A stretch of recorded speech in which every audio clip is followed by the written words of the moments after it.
Título: um estudo autobiográfico. Subtítulo: 1. Vários dos colaboradores desta série de estudos autobiográficos começaram expressando suas apreensões pelas dificuldades inusitadas da tarefa que empreenderam. As dificuldades, no meu caso, são, assim penso, ainda maiores, pois mais de uma vez publiquei artigos nos mesmos moldes que o presente. Artigos que, pela natureza do assunto, têm tratado mais de considerações pessoais do que é habitual, ou do que, de outra forma, teria sido necessário. Apresentei meu primeiro relato do desenvolvimento e do tema da psicanálise em 5 lições que pronunciei em 1909 na Clark University em Worcester, Mass. Para onde fora convidado a fim de assistir às comemorações do 20º aniversário de fundação daquela entidade. Só recentemente cedi à tentação de prestar uma contribuição de natureza semelhante a uma publicação coletiva norte-americana que aborda os primeiros anos do século XX, visto que seus editores haviam demonstrado seu reconhecimento quanto à importância da psicanálise, dedicando-lhe um capítulo especial. Entre essas 2 datas surgiu um artigo, A História do Movimento Psicanalítico 1914-D, que de fato encerra a essência de tudo o que posso dizer sobre a presente ocasião, visto que não devo contradizer-me e como não tenho nenhum desejo de repetir a mim mesmo exatamente. Devo esforçar-me por construir uma narrativa da qual atitudes subjetivas e objetivas, interesses biográficos e históricos se combinem em uma nova proporção. Nasci a 6 de maio de 1856, em Freiberg, na Morávia, pequena cidade situada onde agora é a Tchecoslováquia. Meus pais eram judeus e eu próprio continuei judeu. Tenho razões para crer que a família de meu pai residiu por muito tempo no Reno, em Colônia, que ela, como resultado de uma perseguição aos judeus durante o século XIV ou XV, fugiu para o leste e que no curso do século XIX migrou de volta da Lituânia, passando pela Galícia até a Áustria alemã. Quando eu era uma criança de 4 anos, fui para Viena e ali recebi toda a minha educação no Gymnasium, escola secundária. Fui o primeiro de minha turma durante 7 anos e desfrutava ali de privilégios especiais e quase nunca tive de ser examinado em aula, embora vivêssemos em circunstâncias muito limitadas. Meu pai insistiu que, na minha escolha de uma profissão, devia seguir somente minhas próprias inclinações. Naquela época, nem mesmo depois, senti qualquer predileção particular pela carreira de médico. Fui antes levado por uma espécie de curiosidade que era, contudo, dirigida mais para as preocupações humanas do que para os objetivos naturais. Eu nem tinha aprendido a importância da observação como um dos melhores meios de gratificá-la. Meu profundo interesse pela história da Bíblia, quase logo depois de ter aprendido a arte da leitura, teve, conforme reconheci muito mais tarde, efeito duradouro sobre a orientação do meu interesse. sob a influência de uma amizade formada na escola com um menino mais velho que eu e que veio a ser conhecido político. Desenvolvi, como ele, o desejo de estudar direito e de dedicar-me a atividades sociais. Ao mesmo tempo, as teorias de Darwin, que eram então de interesse atual, atraíram-me fortemente, pois ofereciam esperanças de extraordinário progresso em nossa compreensão do mundo. E foi ouvindo o belo ensaio de Goethe sobre a natureza, lido em voz alta numa conferência popular pelo professor Karl Bruch, B-R-U, trema, H-L. Pouco antes de eu ter deixado a escola, que resolvi tornar-me estudante de medicina. Quando, em 1873, ingressei na universidade, experimentei desapontamentos consideráveis. Antes de tudo, verifiquei que se esperava que eu me sentisse inferior e estranho, porque era judeu.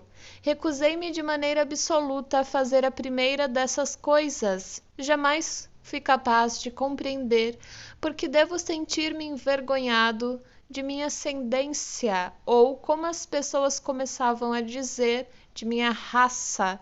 Suportei, sem grande pesar, minha não aceitação na comunidade, pois parecia-me que, apesar dessa exclusão, um dinâmico companheiro de trabalho não poderia deixar de encontrar algum recanto no meio da humanidade.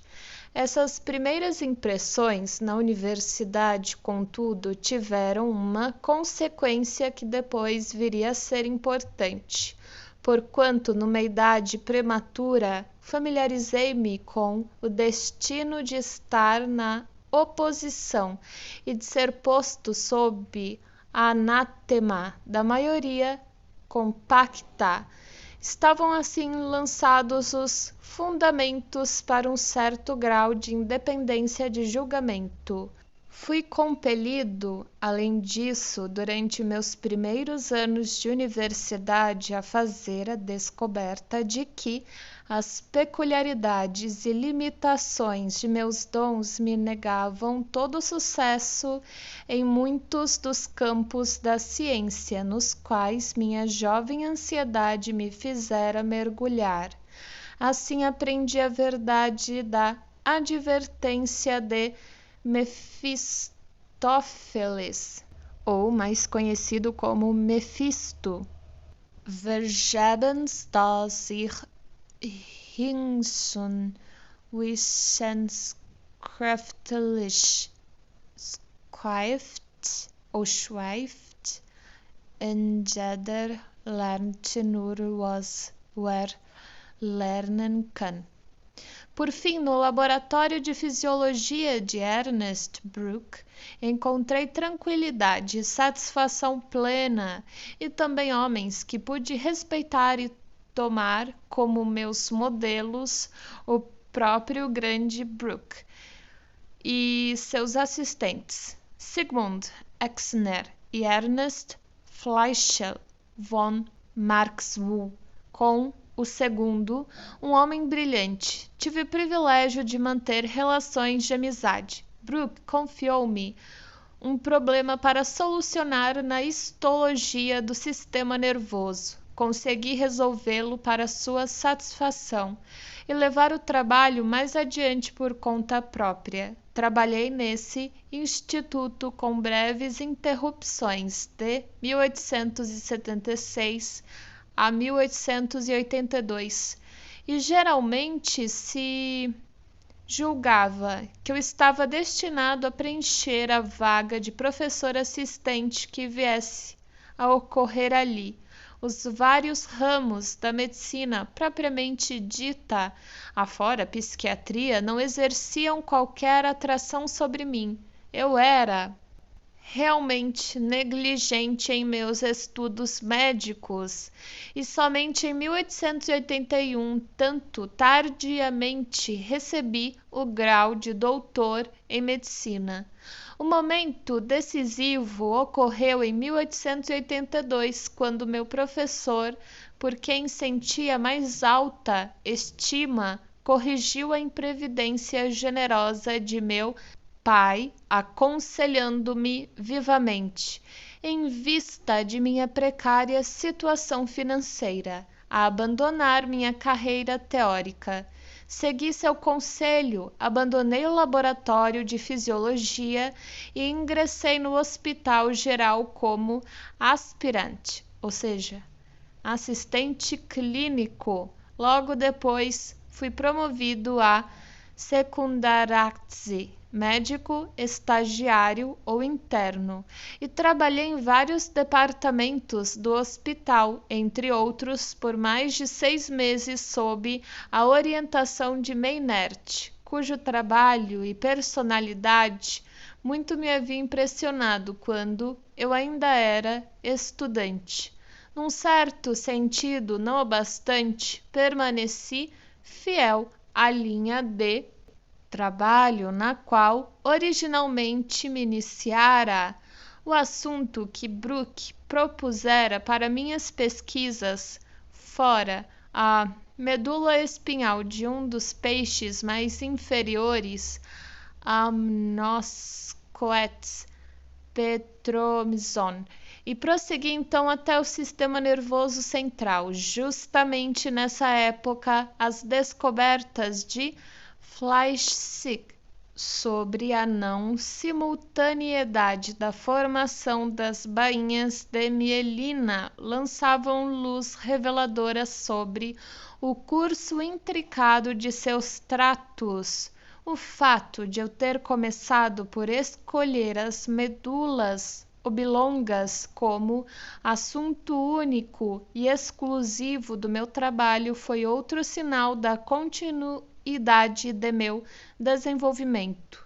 Em completo contraste com o caráter difuso de meus estudos durante os primeiros anos de universidade, estava agora desenvolvendo uma inclinação para concentrar meus trabalhos exclusivamente em um único assunto ou problema. Essa inclinação tem persistido e desde então me levou a ser acusado de unilateralidade. Tornei-me tão atuante no Instituto da Anatomia Cerebral quanto havia sido no de Fisiologia. Alguns breves artigos sobre o curso dos tratos e das origens nucleares na medula oblonga datam desses anos de hospital, havendo Edinger tomado conhecimento de meus achados até certo ponto.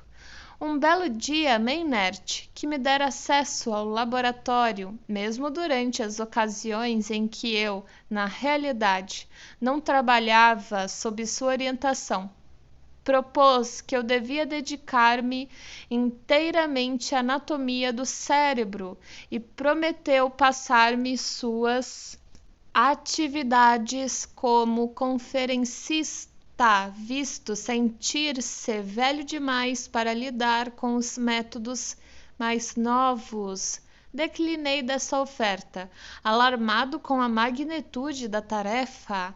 É possível também que eu já tivesse adivinhado que esse grande homem de modo algum se encontrasse favoravelmente inclinado a meu respeito. Do ponto de vista material, a anatomia do cérebro certamente não era melhor que a fisiologia, e tendo em vista considerações pecuniárias, comecei a estudar as doenças nervosas.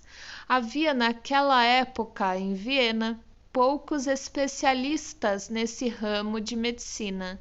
O material para seu estudo estava distribuído por grande número de diferentes departamentos do hospital, e não havia oportunidade satisfatória para aprender a matéria, e se era forçado a ser professor de si mesmo, até mesmo Norangel,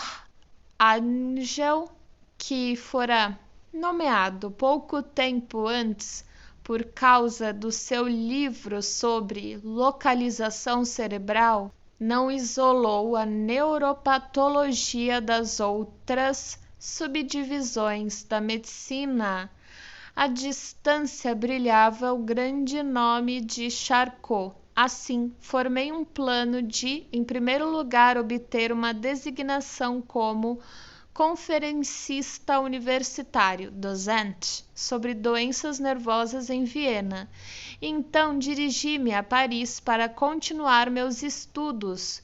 No curso dos anos seguintes, enquanto continuava a trabalhar como médico estagiário, publiquei grande número de observações clínicas sobre doenças orgânicas do sistema nervoso. Gradativamente, familiarizei-me com o terreno. Fui capaz de situar o local de uma lesão na medula oblonga de maneira tão exata que o anatomista patológico não teve mais informação alguma a acrescentar. Fui a primeira pessoa em Viena a encaminhar um caso para autópsia com um diagnóstico de polineurite aguda. A fama de meus diagnósticos e de sua confirmação post-mortem trouxe-me uma afluência de médicos norte-americanos perante os quais pronunciei conferências sobre os pacientes do meu departamento numa espécie de pidgin English. Sobre as neuroses eu nada compreendia. Em certa ocasião apresentei ao meu auditório um neurótico que sofria de dor de cabeça persistente como um caso de meningite crônica localizada. Todos se levantaram imediatamente, revoltados, e me abandonaram, e minhas atividades prematuras como professor chegaram ao fim. À guisa de desculpas, posso acrescentar que isso aconteceu numa época em que maiores autoridades do que eu em Viena tinham o hábito de diagnosticar a neurastenia como tumor cerebral. Na primavera de 1885, fui nomeado conferencista docente de neuropatologia com base em minhas publicações histológicas e clínicas. Logo depois, como resultado de caloroso testemunho de Brooke, foi-me concedida uma bolsa de estudos de considerável valor. No outono do mesmo ano, empreendi a viagem até Paris. Tornei-me aluno élève na Salpêtrière, mas como um dos numerosos alunos estrangeiros dispensavam-me inicialmente pouca atenção.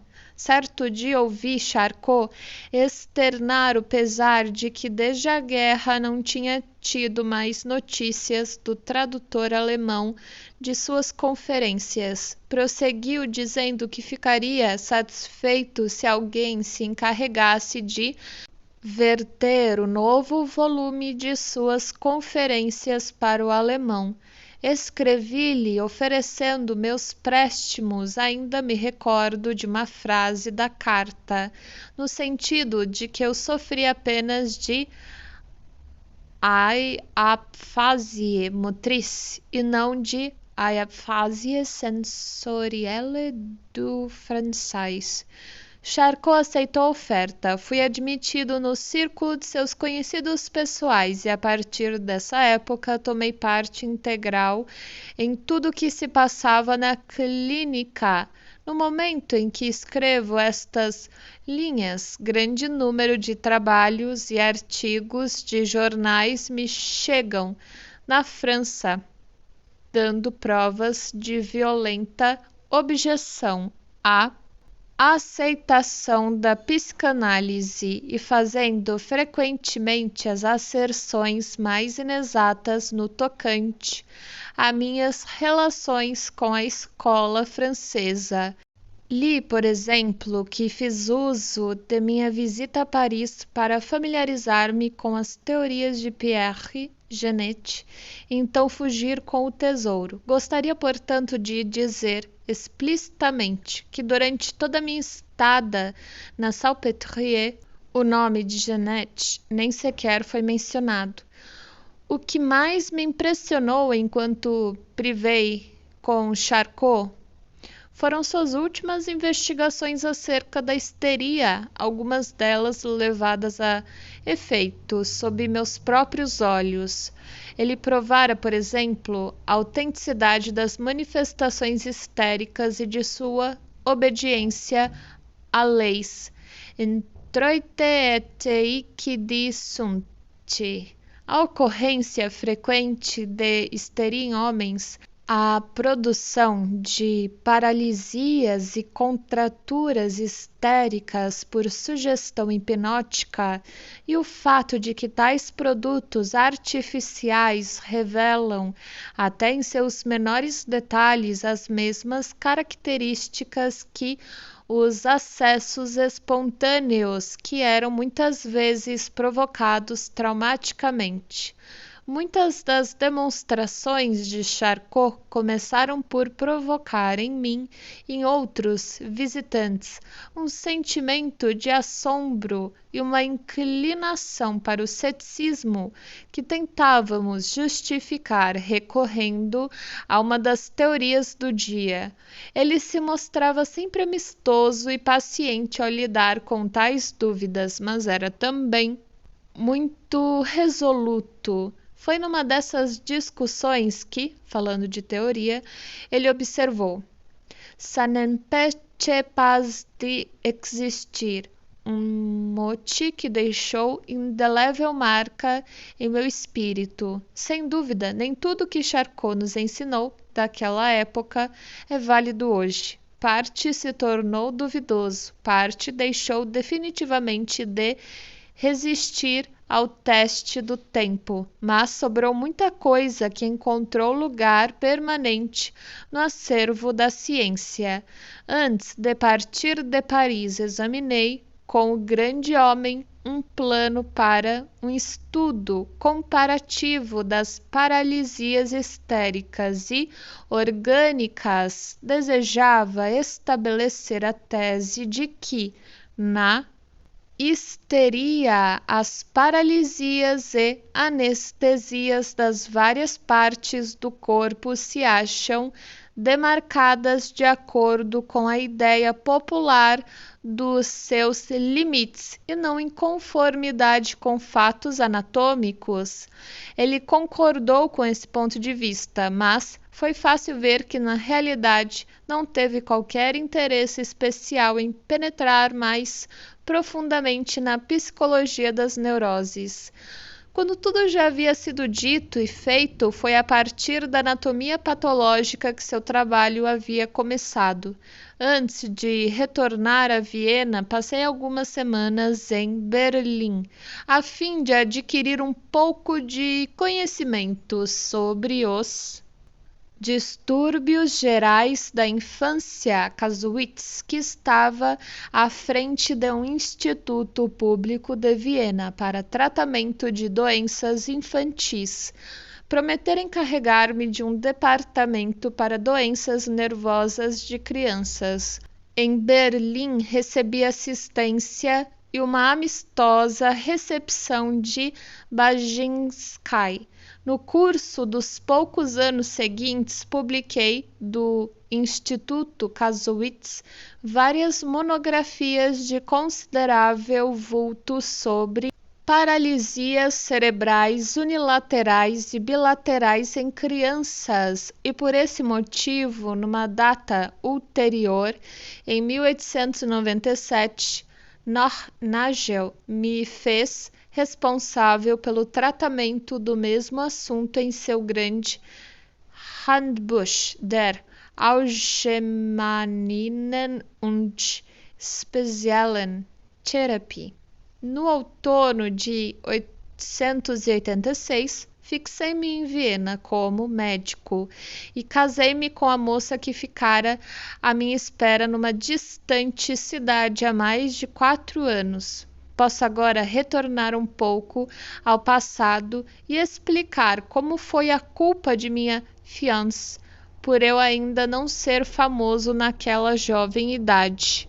O interesse secundário, embora profundo, levara-me em 1884 a obter da Merck uma pequena quantidade do então pouco conhecido alcaloide, cocaína, e estudar sua ação fisiológica. Quando me achava no meio dessa tarefa, surgiu a oportunidade de uma viagem a fim de visitar minha fiancée, de quem eu estava afastado há 2 anos. Rapidamente encerrei minha pesquisa da cocaína e contentei-me com minha monografia sobre o assunto 1884 em profetizar que logo seriam descobertos outros usos para ela, sugeri contudo a meu amigo Koningstein, o oftalmologista, que ele devia investigar a questão de saber até que ponto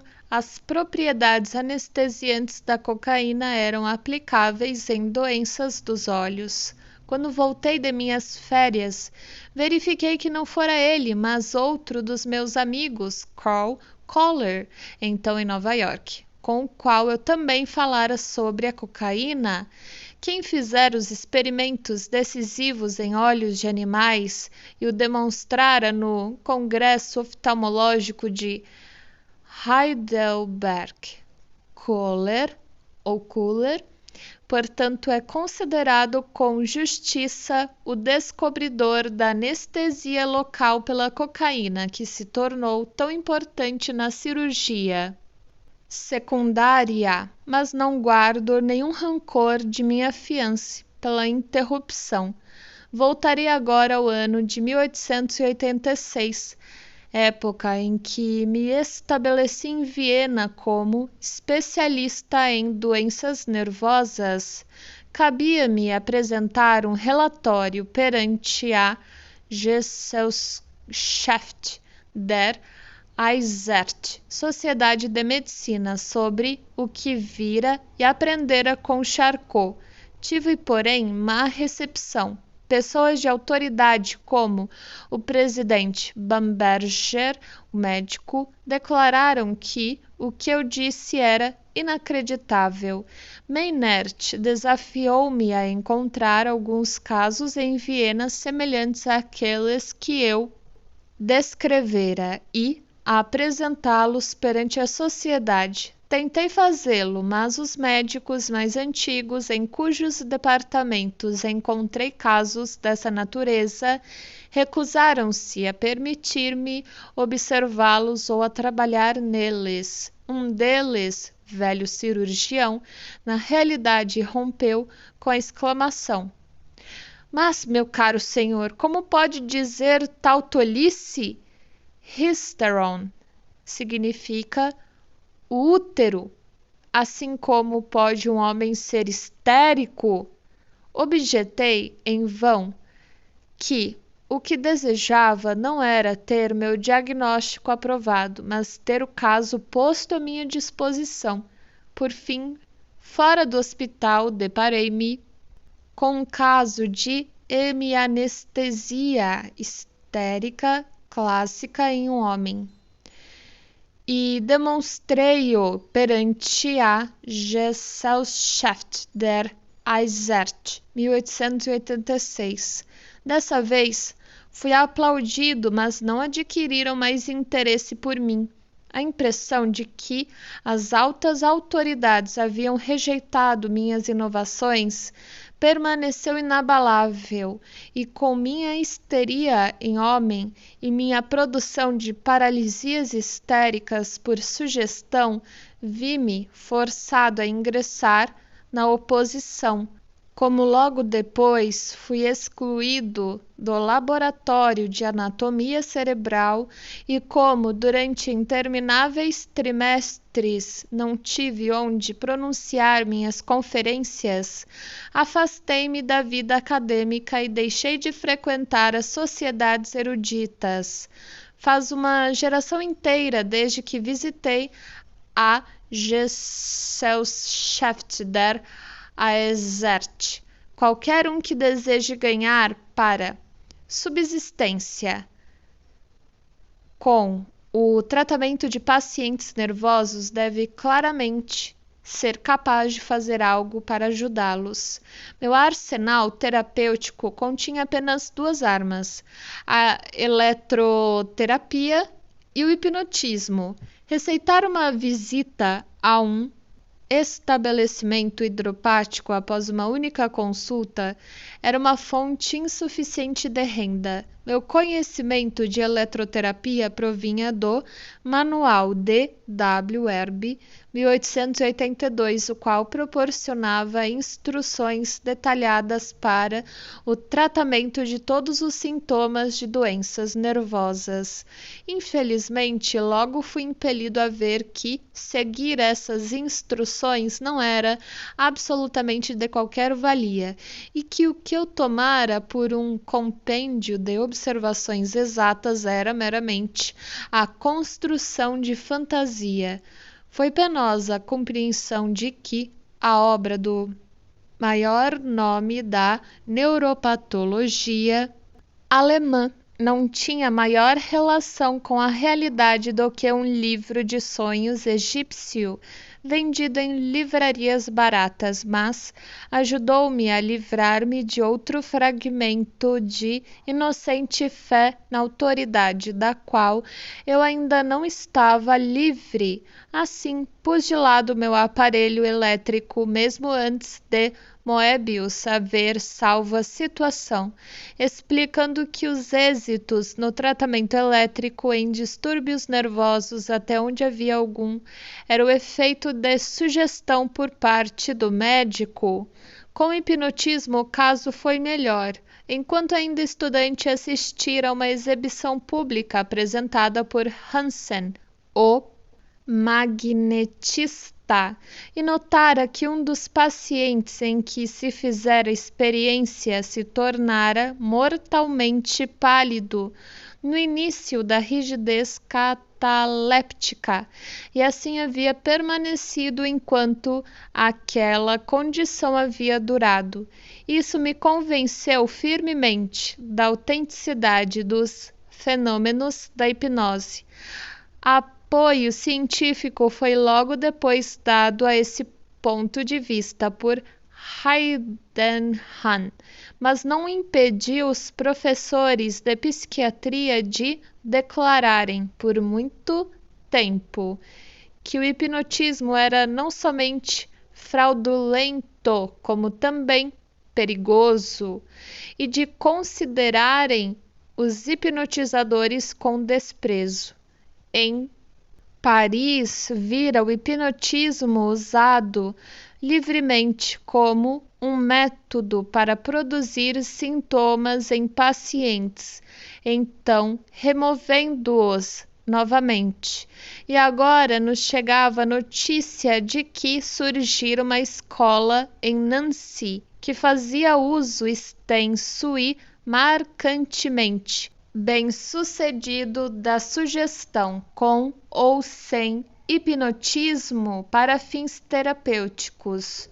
Ocorreu assim como algo natural que nos primeiros anos de minha atividade como médico, meu principal instrumento de trabalho, afora os métodos psicoterapêuticos aleatórios e não sistemáticos, tenha sido a sugestão hipnótica.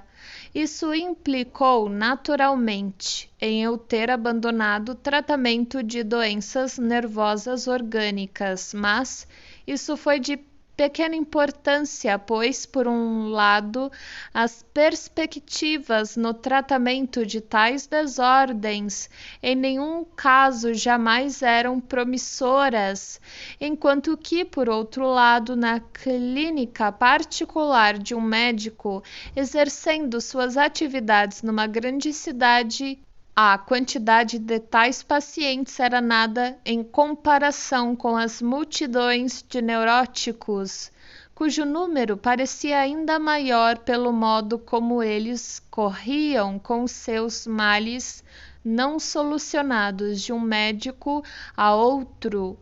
E, independente disso, havia algo de positivamente sedutor em trabalhar com o hipnotismo. Pela primeira vez havia um sentimento de haver superado o próprio desamparo, e era altamente lisonjeiro desfrutar da reputação de ser fazedor de milagres. Só depois é que iria descobrir os processos do método.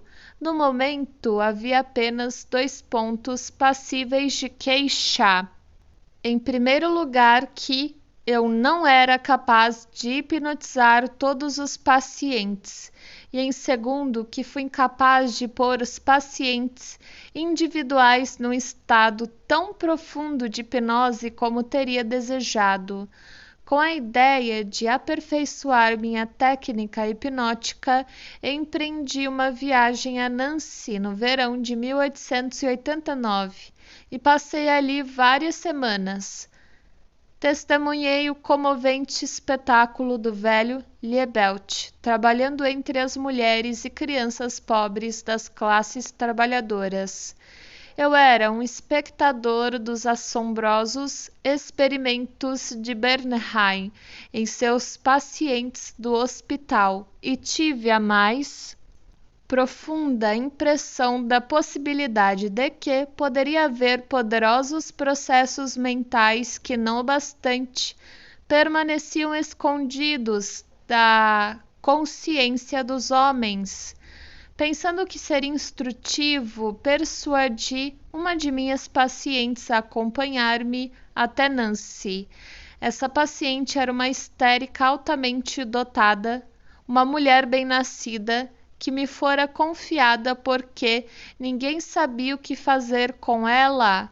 Pela influência hipnótica, eu lhe tornara possível levar uma existência tolerável e sempre fui capaz de tirá-la da miséria de sua condição. Mas ela sempre recaía após breve tempo e, em minha ignorância, eu atribuía isso ao fato de que sua hipnose jamais alcançara a fase de sonambulismo com amnésia. Bernheim tentou então várias vezes provocar isso, mas ele também fracassou. Admitiu-me que seus grandes êxitos terapêuticos por meio de sugestão eram alcançados apenas em sua clínica hospitalar e não com seus pacientes particulares. Tive muitas conversas estimulantes com ele e comprometi-me a traduzir para o alemão uma das 2 obras sobre a sugestão e seus efeitos terapêuticos. Durante o período de 1886 a 1891, realizei poucos trabalhos científicos e não publiquei quase nada. Estava ocupado em restabelecer-me em minha nova profissão e em assegurar minha própria existência material, bem como a de uma família que aumentava rapidamente. Em 1891, apareceu o primeiro dos meus estudos sobre as paralisias cerebrais de crianças, escrito em colaboração com meu amigo e assistente, o Dr. Oscar Hay. 1891, um convite que recebi no mesmo ano para colaborar em uma enciclopédia de medicina levou-me a investigar a teoria da afasia. Esta, na época, estava dominada pelos pontos de vista de Wernicke e Lichtenstein. Time, que davam ênfase exclusivamente à localização. O fruto dessa indagação foi um pequeno livro crítico e especulativo, Zur Auffassung der Aphasien, 1891b. Agora, no entanto, devo revelar como aconteceu o fato de a pesquisa científica mais uma vez ter se tornado o principal interesse de minha vida. Subtítulo 2.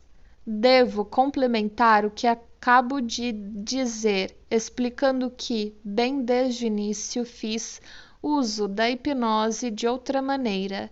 Independentemente da sugestão hipnótica, empreguei-a para fazer perguntas ao paciente sobre a origem de seus sintomas que, em seu estado de vigília, ele podia descrever só muito imperfeitamente ou de modo algum.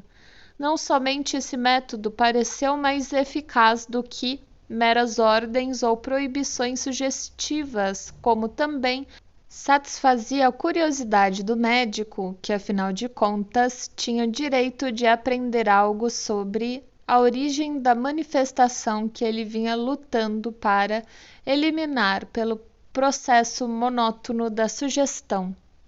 A maneira pela qual cheguei a esse outro processo ocorreu como se segue.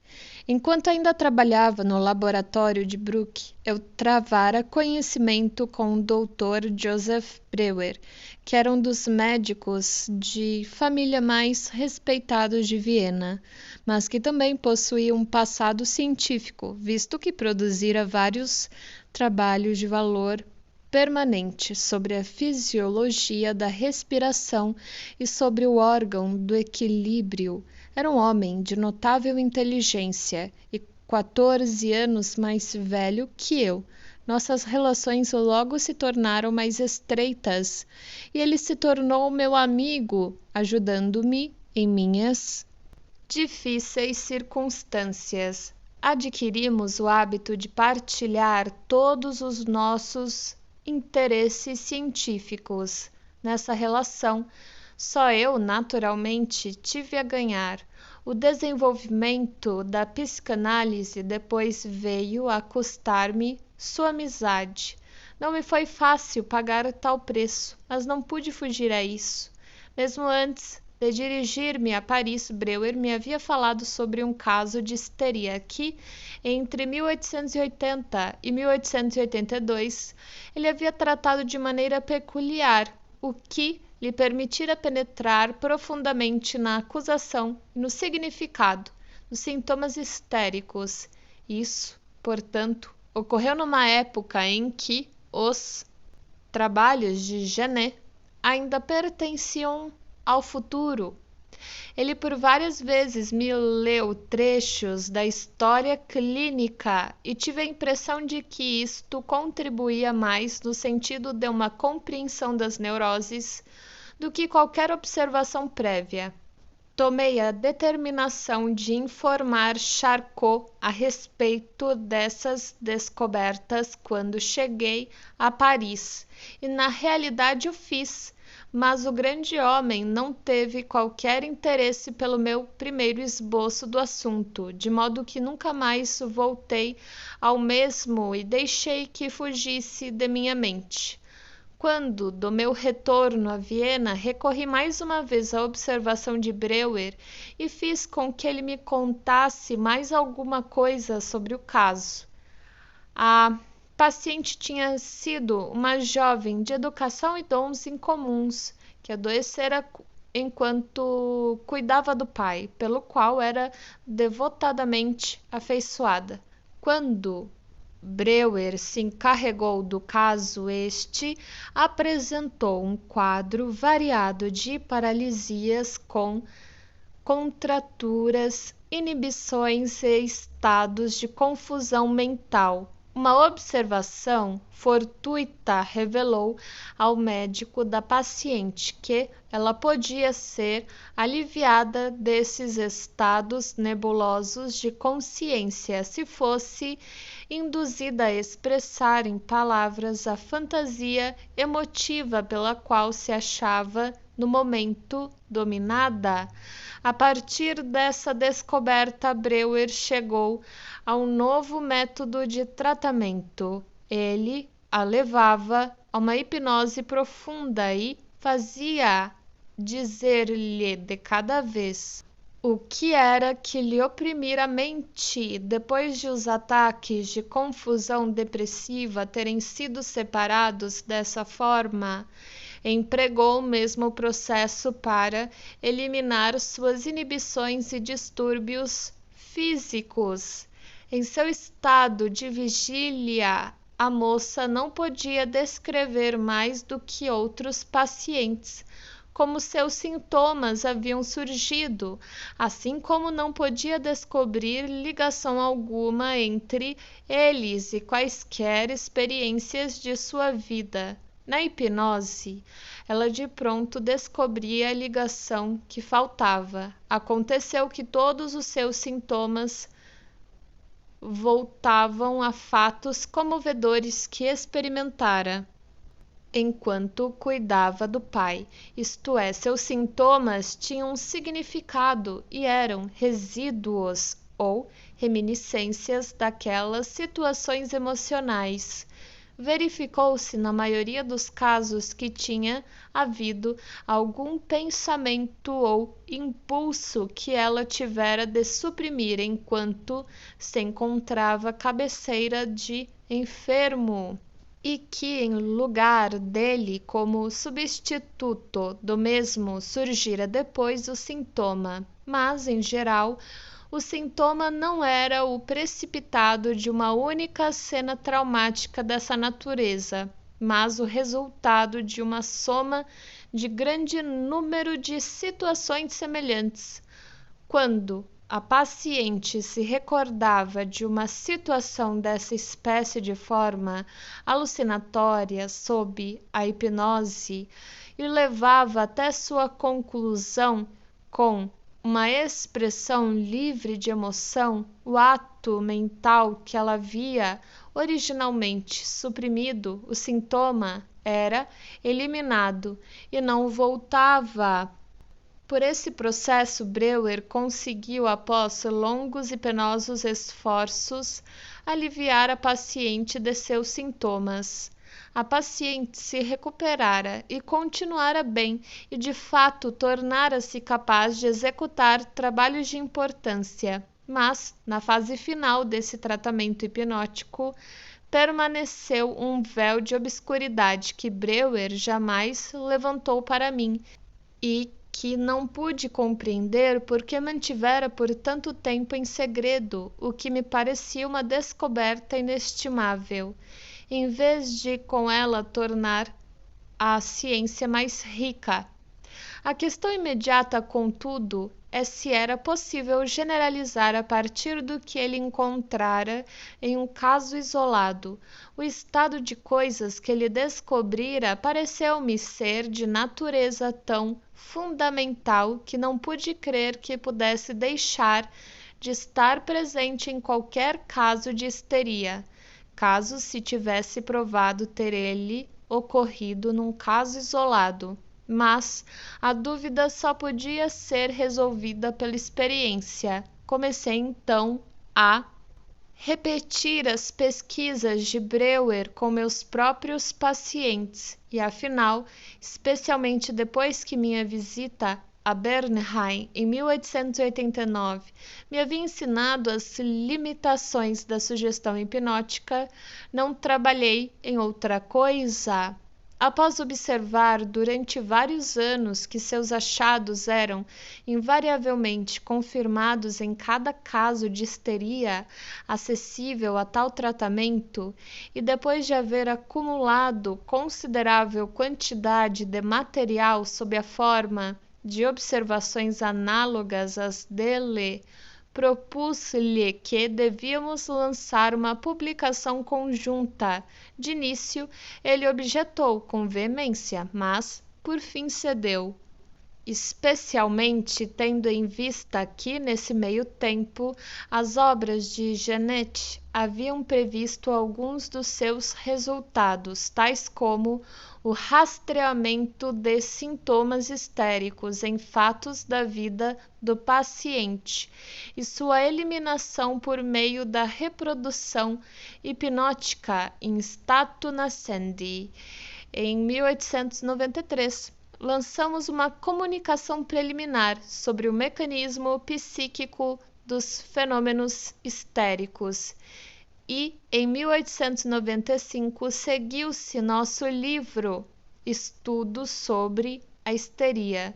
Se o relato apresentado por mim até agora levou o leitor a esperar que os estudos sobre a histeria devem, em todos os pontos essenciais de seu conteúdo material, ser produto da mente de Breuer, é precisamente isto que sempre tenho sustentado, e aqui tem sido meu objetivo repetir isso. No tocante à teoria formulada no livro, fui em parte responsável, mas em uma medida que hoje não é mais possível determinar.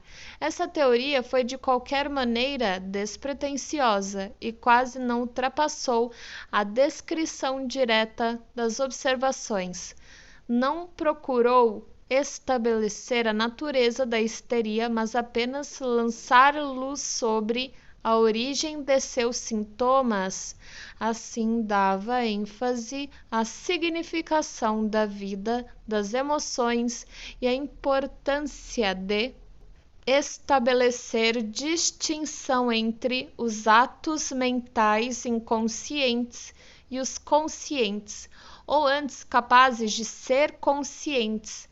Introduziu um fator dinâmico, supondo que um sintoma surge através do represamento de um afeto, e um fator econômico, considerando aquele mesmo sintoma como um produto da transformação de uma quantidade de energia que de outra maneira teria sido empregada de alguma outra forma. Esse segundo processo foi descrito como conversão. Breuer referiu-se ao nosso método catártico, explicou-se sua finalidade terapêutica como sendo a de proporcionar que a cota de afeto utilizada para manter o sintoma que se desencaminhara e que, por assim dizer, se tinha tornado estrangulada ali, fosse dirigida para a trilha normal, ao longo da qual pudesse obter descarga ou abreação. Os resultados práticos do processo catártico foram excelentes. Seus defeitos, que se tornaram evidentes depois, eram os de todas as formas de tratamento hipnótico. Ainda existe grande número de psicoterapeutas que não foi além da catarse como Breuer a compreendia e que ainda fala em seu favor. Seu valor como método resumido foi revelado novamente por Simon 1918 em seu tratamento das neuroses de guerra no exército alemão durante a Primeira Guerra Mundial. A teoria da catarse não tinha muito a dizer sobre o tema da sexualidade nos casos clínicos com que contribui para os estudos. Os papéis sexuais desempenhavam certa função, mas quase não se prestou mais atenção a eles do que a outras excitações emocionais. Breuer escreveu sobre a moça, que desde então se tornou famosa como sua primeira paciente, que sua faceta sexual era extraordinariamente não desenvolvida. Teria sido difícil adivinhar, pelos estudos sobre a histeria, a importância que tem a sexualidade na etiologia das neuroses. A fase de desenvolvimento que então se seguiu, a transição da catarse para a psicanálise propriamente dita, já foi descrita por mim várias vezes com tantos pormenores que julgo difícil formular quaisquer fatos novos. O evento que constituiu a abertura desse período foi o afastamento de Breuer do nosso trabalho comum, de modo que me tornei o único administrador do seu legado. Tinham-se verificado divergências de opiniões entre nós numa fase bem inicial, mas não haviam constituído uma base para nosso afastamento. Ao responder à pergunta sobre quando é que um processo mental se torna patogênico, isto é, quando é que se torna impossível lidar com ele normalmente, Breuer preferiu o que poderia ser chamado de teoria fisiológica. Julgava ele que os processos que não podiam encontrar um resultado normal eram aqueles que se haviam originado durante estados mentais hipnoides inusitados. Isso provocou a questão ulterior da origem desses estados hipnoides. Eu, por outro lado, estava inclinado a suspeitar da existência de uma ação mútua de forças e da atuação de intenções e propósitos como os que devem ser observados na vida normal. Era assim um caso de histeria hipnoide versus neuroses de defesa, mas divergências como essa quase não teriam afastado do assunto, se não tivesse havido outros fatores em ação.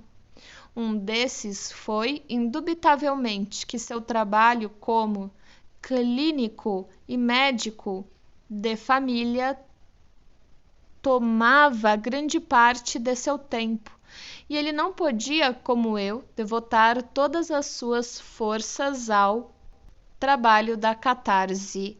Além disso, viu-se atingido pela recepção que nosso livro obtivera tanto em Viena como na Alemanha.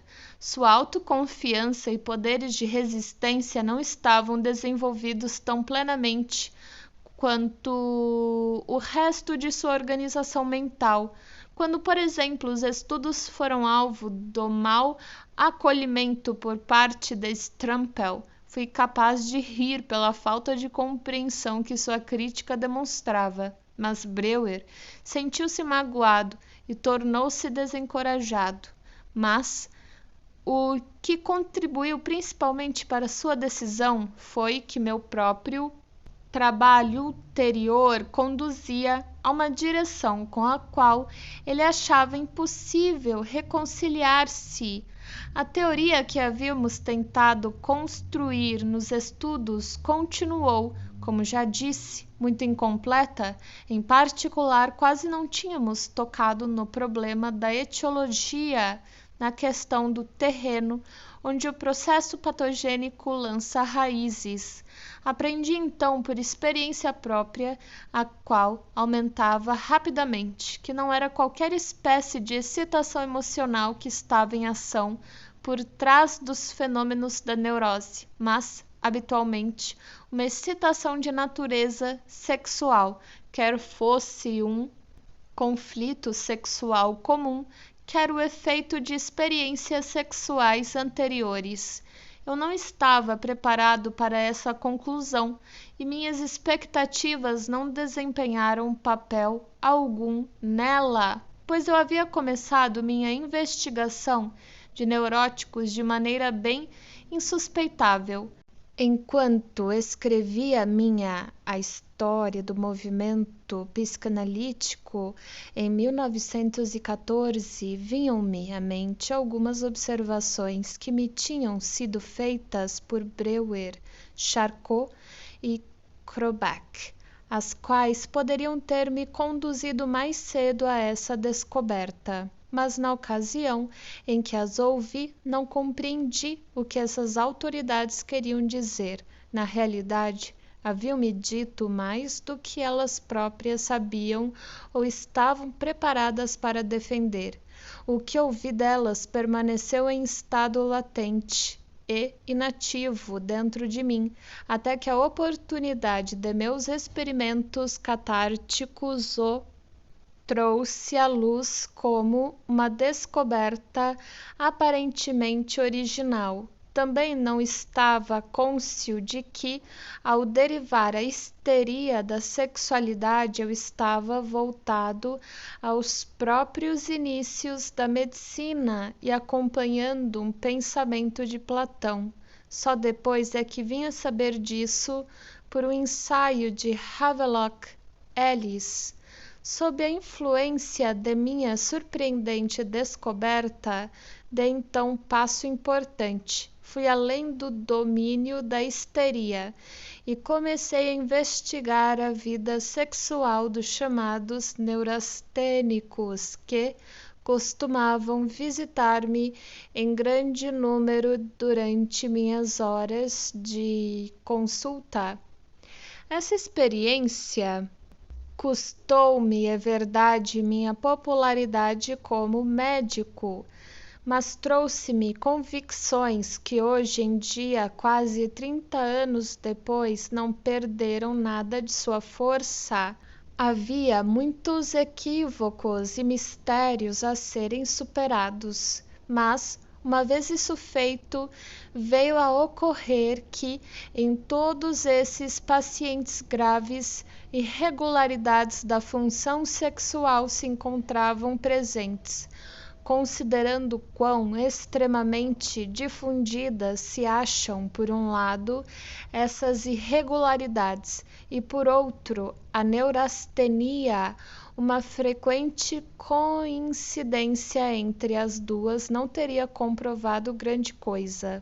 Mas havia algo mais nela do que um único fato insignificante. Uma observação mais detida sugeriu-me que era possível escolher dentre a confusão dos quadros clínicos encobertos pela designação de neurastenia dois tipos fundamentalmente diferentes que podem surgir em qualquer grau de mistura, mas que, não obstante, iriam ser observados em suas formas puras.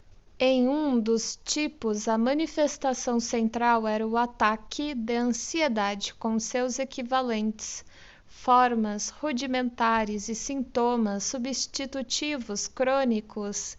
Em consequência, dei-lhe a denominação de neurose de angústia, limitando o termo neurastenia a outro tipo. Agora era fácil estabelecer o fato de que cada um desses tipos tinha uma anormalidade diferente da vida sexual como seu fator etiológico correspondente. No primeiro, coitus interruptus, a excitação não consumada e a abstinência sexual, e no segundo, masturbação excessiva e emissões noturnas numerosas demais. Em alguns casos especialmente instrutivos que haviam revelado surpreendentes alterações no quadro clínico de um tipo para o outro, pôde ser provado que se havia verificado uma mudança correspondente no regime sexual subjacente. Se fosse possível pôr termo à irregularidade e permitir que seu lugar fosse ocupado pela atividade sexual normal, uma surpreendente melhoria da condição seria a recompensa. Fui assim levado a considerar as neuroses como sendo, sem exceção, perturbações da função sexual, sendo as denominadas neuroses atuais a expressão tóxica direta de tais perturbações e as psiconeuroses sua expressão mental. Minha consciência médica sentia-se Satisfeita por eu haver chegado a essa conclusão, esperei ter preenchido uma lacuna na ciência médica, a qual, ao lidar com uma função de tão grande importância biológica, deixara de levar em conta quaisquer danos além daqueles causados pela infecção ou por lesões anatômicas grosseiras. O aspecto médico do assunto era, além disso, apoiado pelo fato de que a sexualidade não era algo puramente mental, possuía também uma faceta somática, sendo também possível atribuir-lhe processos químicos especiais e atribuir à excitação sexual a presença de algumas substâncias específicas, embora desconhecidas no momento. Deve também ter havido alguma boa razão pela qual as verdadeiras neuroses espontâneas não se assemelhavam a nenhum grupo de doenças mais estreitamente do que as manifestações de intoxicação e abstinência que são produzidas pela administração ou privação de certa substância tóxica, ou do que o bócio exoftálmico, que, conforme se sabe, depende do produto da glândula tireoide. Desde aquela época não tive oportunidade de voltar à pesquisa das neuroses atuais, nem essa parte do meu trabalho foi continuada por outro. Se hoje lanço um olhar retrospectivo aos meus primeiros achados, eles me surpreendem como sendo os primeiros delineamentos toscos daquilo que é, provavelmente, um assunto muito mais complicado, mas, no todo, ainda me parecem válidos. Teria ficado muito satisfeito se tivesse sido capaz, posteriormente, de proceder a um exame psicanalítico de mais alguns casos de neurastenia juvenil, mas, infelizmente, não surgiu a ocasião. A fim de evitar concepções errôneas, gostaria de esclarecer que estou longe de negar a existência de conflitos mentais e de complexos neuróticos na neurastenia. Tudo o que estou afirmando é que os sintomas desses pacientes não são mentalmente determinados ou removíveis pela análise, mas devem ser considerados como consequências tóxicas diretas de processos químicos sexuais perturbados. Durante os anos que se seguiram à publicação dos estudos, tendo chegado a essas conclusões sobre o papel desempenhado pela sexualidade na etiologia das neuroses, li alguns artigos sobre o assunto perante várias sociedades médicas, mas só me defrontei com incredulidade e contradição. Breuer fez o que pôde por mais algum tempo para lançar na balança o grande peso de sua influência pessoal a meu favor, mas nada conseguiu, sendo fácil constatar que também ele se esquivou de reconhecer a etiologia sexual das neuroses. Ele poderia ter me esmagado ou pelo menos me desconcertado, apontando sua própria primeira paciente, em cujo caso os fatores sexuais ostensivamente não haviam, de forma alguma, desempenhado qualquer papel, mas nunca o fez, e não pude compreender por que agiu dessa forma, até que vim a interpretar o caso corretamente e a reconstituir, a partir de algumas observações que fizera, a conclusão de seu tratamento desse mesmo caso. Depois que o trabalho de catarse parecia estar concluído, a moça subitamente desenvolvera uma condição de amor transferencial. Ele não havia feito a ligação disso com sua doença e então se afastara desalentado. Evidentemente, foi-lhe penoso ser lembrado desse aparente contratempo. Sua atitude em relação a mim oscilou por algum tempo entre admiração e crítica acerba. Depois surgiram dificuldades acidentais, como nunca deixam de surgir numa situação tensa, e nos afastamos. Outro resultado de eu haver empreendido o estudo de perturbações nervosas em geral foi que alterei a técnica da catarse. Abandonei o hipnotismo e procurei substituí-lo por algum outro método, porque estava ansioso por não ficar restringido ao tratamento de condições histeriformes. Uma maior experiência também dera lugar a duas graves dúvidas em minha mente quanto ao emprego do hipnotismo, mesmo como um meio para catarse. A primeira foi que até mesmo os resultados mais brilhantes estavam sujeitos a ser de súbito eliminados se minha relação pessoal com o paciente viesse a ser perturbada. Era verdade que seriam restabelecidos se uma reconciliação pudesse ser efetuada, mas tal ocorrência demonstrou que a relação emocional pessoal entre médico e paciente era, afinal de contas, mais forte que todo o processo catártico. E foi precisamente esse fator que escapava a todos os esforços de controle.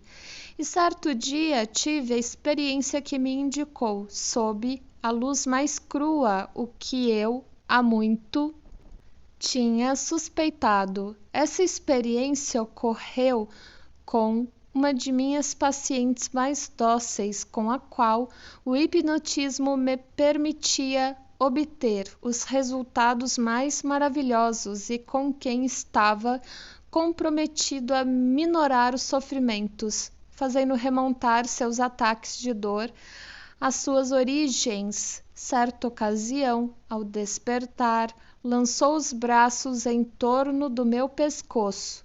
A entrada inesperada de um empregado nos livrou de uma discussão penosa, mas a partir daquela ocasião houve o entendimento tácito de que o tratamento hipnótico devia ser interrompido. Fui bastante modesto em não atribuir o fato aos meus próprios atrativos pessoais irresistíveis, e senti que então havia aprendido a natureza do misterioso elemento que se achava em ação por trás do hipnotismo.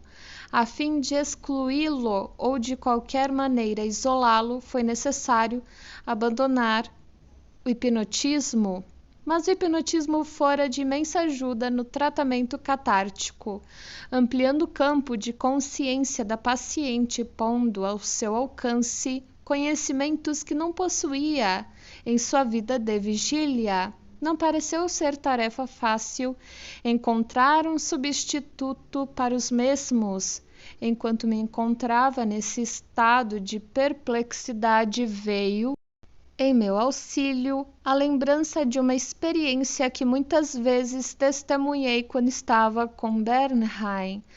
Quando o paciente despertava de seu estado de sonambulismo, parecia haver perdido toda a recordação do que tinha acontecido enquanto se encontrava naquele estado. Mas Bernheim afirmava que a lembrança se achava presente da mesma maneira, e se insistia para que o paciente se recordasse. Se afirmava que o paciente sabia de tudo e que tinha apenas de falar.